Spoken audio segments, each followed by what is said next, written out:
एक महत्त्वाची बातमी अशी आहे की शिंदेच्या शिवसेनेचे माजी आमदार सदा सरवणकर एका विधानामुळे महाराष्ट्राच्या राजकारणात नवा वाद निर्माण होण्याची शक्यता आहे, तसं वक्तव्य त्यांनी केलं आहे. विकास कामांसाठी निधी मिळत नाही अशी तक्रार विरोधी पक्षातील आमदार करत असतात, तर दुसरीकडे जिथे विद्यमान आमदारांना 2 कोटी मिळतात मात्र मी आमदार नसताना 20 कोटी मिळत आहेत असं म्हणत सदा सरवणकरांनी एकच खळबळ उडवून दिली आहे. त्यांच्या विधानामुळे नव्या वादाची ठिणगी पडली. यावरनं माहीम विधानसभा मतदारसंघाचे विद्यमान आमदार महेश सावंत यांनी सरवणकरांवर टीकेची तोफ डागली आहे. यापूर्वी आमदार असताना जर एवढा निधी मिळाला असेल तर तो कुठे गेला असा सवाल उपस्थित करत त्यांनी विधानसभा अध्यक्षांकडे चौकशीची मागणी केली. विधानसभेच्या आमदारांना विकास कामांसाठी 2 कोटींपर्यंत निधी देण्याची तरतूद आहे. मग एका माजी आमदाराला कुठल्या अधिकारात 20 कोटींचा निधी दिला असा सवाल या निमित्तानं विरोधकांकडून केला जातोय. स्वतः उपमुख्यमंत्री आणि अर्थमंत्री अजित पवारांनी याबाबत आपल्याला कल्पना नसल्याचं म्हटलंय, तर शिवसेना मंत्र्यांकडूनही सारवासारव करण्याचा प्रयत्न केला जातोय.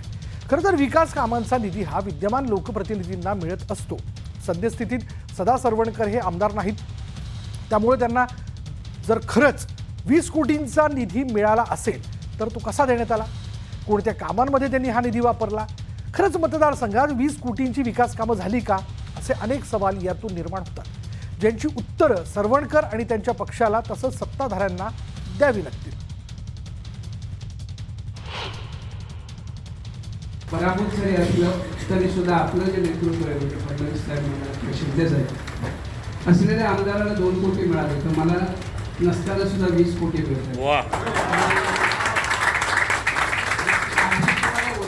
करताना मी दिसतोय सगळीकडे. अर्थात समाधान म्हणजे माझा मुलगा आहे, हे लोक आणि शाखा प्रमुख आमचे ही लोक कधी कामांची उद्घाटन करतात. कारण आपला पिंड आहे हा काम करण्याचा पिंड आहे. राजकारण करून आम्हाला कोणीतरी मानावं किंवा आपल्याला मतदान करावं अशी काही अपेक्षा नसते. यावरनं माहीम मतदारसंघाचे विद्यमान आमदार महेश सावंतांनी सरवणकरांवर जोरदार हल्लाबोल केला. जनतेची कामं 20 कोटी देऊन सुद्धा जनतेची कामं ते करत नाही. तुम्ही बघा, जर पडलेला आमदार असेल त्याला आत्ता 20 कोटी, मग जेव्हा तो 2.5-3 वर्ष ह्या सत्तेमध्ये होता त्यांना तर 60-70 हजार कोटीचा निधी मिळाला असेल. तो निधी गेला कुठे?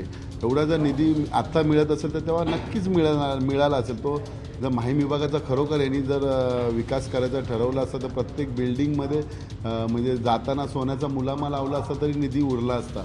एवढा निधी त्यांना मिळाला असेल, परंतु तो निधी गेला कुठे याची सखोल चौकशी विधानसभा अध्यक्षांनी करावी.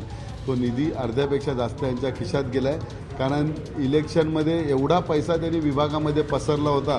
त्या पैसा पसरल्यामध्येच माजी आमदार घसरला आणि पडलेला होता, हे लोकांनी दाखवून दिलं. महेश सावंतांच्या या टीकेला समाधान सरवणकरांनी काय प्रत्युत्तर दिलं तेही पाहूया. मला असं वाटतं ज्याला काम करायचं असतं तो कसंही काम करतो, निधी उपलब्ध करून आणतो. आज महापालिका असून दे, MMRD असून दे, अनेक काम आहेत. आपल्याला निधी हवा असेल त्या पद्धतीने आपल्याला काम करायचं लागतं. दरवेळेला आपल्याला भांडून निधी मिळत नाही. लोकांच्या समस्या जाणण्यासाठी आज लोकांमध्ये जायला लागतं. महेश सावंत हा सकाळपासून म्हणजे एक वेडा झालेला कुत्रा असतो अशा प्रकारे सकाळपासून भोगतोय. मी सकाळपासून बघितलं. आज तुझ्या माहीम विधानसभेमध्ये जर लोकांची कामं होत असतील तर त्यांनी प्रत्येकाने कौतुक करायला पाहिजे. तर उपमुख्यमंत्री आणि अर्थमंत्री अजित पवारांनी मात्र या निधीबाबत आपल्याला कल्पना नसल्याचं म्हटलंय. मला माहित नाही, मला विचारावं लागेल. कारण काय होतं पत्रकार मित्रांनो, मी आता माझं जे काम केलेलं आहे ते मी तुम्हाला सांगितलं.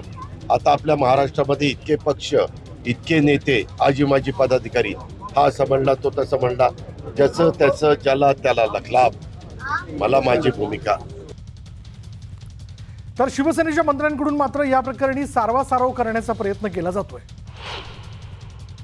काही माजी आमदार असतात, त्यांचे प्रलंबित आमदार असताना सादर केलेले प्रस्ताव असतात, त्याला निधी मिळत नसतो. मग तो पाठपुरावा करून मंत्री महोदयांच्याकडे, माननीय मुख्यमंत्र्यांच्याकडे, उपमुख्यमंत्र्यांच्याकडे, बाबा ही मी आमदार असताना दिलेले प्रस्ताव आहेत आणि मग त्याला निधी मिळाला पाहिजे. कदाचित सरवणकर साहेबांना असं म्हणायचं असेल की मी माझ्या म्हणजे आमदार असताना दिलेल्या प्रस्तावाचा निधी आता मी माझे आमदार झालोय पण तरीसुद्धा मी तो निधी पाठपुरावा करून आणतो, असं कदाचित त्याला म्हणायचं असेल. मी त्यांच्याशी बोलतो, त्यांना नेमकं काय म्हणायचं.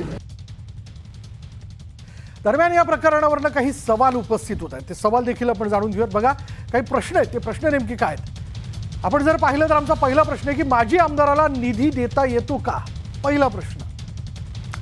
आमचा दुसरा प्रश्न असा आहे की माजी आमदाराला कुठल्या अधिकारात निधी देण्यात आला? साहजिक आहे, जनता हा प्रश्न विचारते. आमचा तिसरा प्रश्न आहे या सगळ्या याच्यात की सरवणकरांना 20 कोटी कोणत्या विभागानं देऊ केले? साहजिक आहे. त्यामुळे हे सगळे प्रश्न उपस्थित होत असताना ज्याची उत्तरं खरं तर मिळणं फार आवश्यक आहे. जनता सब जानती है आणि अर्थात जनता याबद्दलचा प्रश्न देखील आपल्याला विचारत असते. पुढे पाहूयात आणखीन एक चर्चेतली बातमी. सरकारने मराठा आरक्षणाबाबत काढलेल्या GR-वरनं ओबीसी आंदोलक आक्रमक झाले. प्राध्यापक लक्ष्मण हाके सातत्याने जरांगेंच्या आंदोलनावर टीका करत असून हाकेंनी नव्या GR विरोधात आंदोलनाची भूमिका घेतली. आणि त्याचवेळी दुसरीकडे लक्ष्मण हाके यांची ऑडिओ क्लिप सध्या चांगलीच चर्चेत आली आहे. हाकेंना एका व्यक्तीनं फोन केला. आपण अकलूजचे असल्याचं सांगत त्यांनी हाकेंना पैशांची ऑफर केली. हाके सातत्यानं समाजासाठी लढत असल्यानं आर्थिक मदत करायची आहे असं ही व्यक्ती म्हणाली. आणि त्यानंतर त्यांनी ऑनलाईन पेमेंटसाठी नंबरही घेतला. पण पुढे समोरच्या व्यक्तीचा नूर पालटला आणि तो हाकेंवर टीका करू लागतो. ही ऑडिओ क्लिप सध्या सोशल मीडियावरती व्हायरल होत असून न्यूज 18 लोकमत या ऑडिओ क्लिपची पुष्टी करत नाही. मात्र हा आंदोलनाला बदनाम करायचा कट असल्याचं स्पष्टीकरण लक्ष्मण हाकेंनी दिलं. व्हायरल होत असलेल्या ऑडिओ क्लिपमध्ये नेमकं काय आहे ऐकूया. तुमच्या संघर्षामुळं आज यश बघायला मिळतंय, तर मग काय आम्ही विचार केला की बाबा तुम्हाला काहीतरी मानधन द्यावं. कॅश स्वरूपात द्यायचं का मग गुगल पे फोन पे करायचं? कसं धन्यवाद दादा, भेटल्यावर द्या. कसं आहे मग तुमचा गुगल पे फोन पे नंबर असेल तर डायरेक्ट त्याला UPI पण आपल्याला करता येईल. रितेश, सांगता UPI का? नंबर, फोन पे, गुगल पे? सांगता का मला? गुगल पे, फोन पे, UPI नंबर आहे का? हॅलो, हा तुमचा फोन पे गुगल पे नंबर सांगा की. 93 हां 70 हां 22 हां 61. काय नाव येत आहे? रितेश बरं. अहिरवाल. माझा मित्र आहे, ड्रायव्हर आहे. हां हां अकाउंट दिला तर मला. बरं बरं बरं. तुम्ही एवढं समाजासाठी काम करताय. आपले भुजबळ साहेब पण तुम्हाला सहकार्य करतात. काय करतात? भुजबळ साहेब पण तुम्हाला सहकार्य करते. तुम्ही असं मस्तपैकी लोकांकडनं पैसे घेताय, सुपाऱ्या घेऊन दुसऱ्याचं बोलताय. लाज कशी वाटत नाही लक्ष्मण सर तुम्हाला? जनाच्या ना मानाची समाजाच्या विरोधात तुम्ही भडकताय, एवढं जरांगेला बोलताय, सुपाऱ्या घेताय. मानाच्या ना मानाची लाज कशी वाटत नाही रे तुला? वाड्याच्या शहाजी बापूच्या विरोधात उभा राहिला, 200 मतं पडली. तुझी अवकात नाही साहेब, तू समाजाच्या विरोधात काम करतो. जनाच्या ना मानाची तरी वाटू दे. हा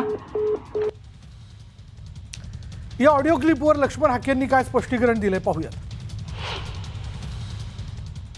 काही लोक उदारांतकरणानं आम्हाला कोणी 5,000 10,000 रुपये देत आहे आणि असं तुम्हाला आम्हाला पैसे द्यायचे म्हणायचं आणि रेकॉर्डिंग करायचं आणि ते व्हायरल करायचं.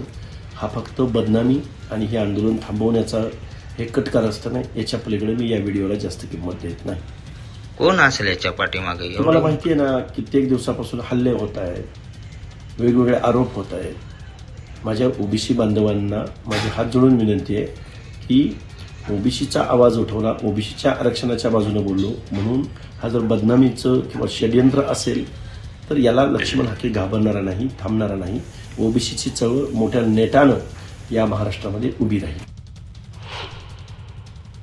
काम करत असताना एखादी जर माणूस म्हणतो की तुम्हाला मदत करायची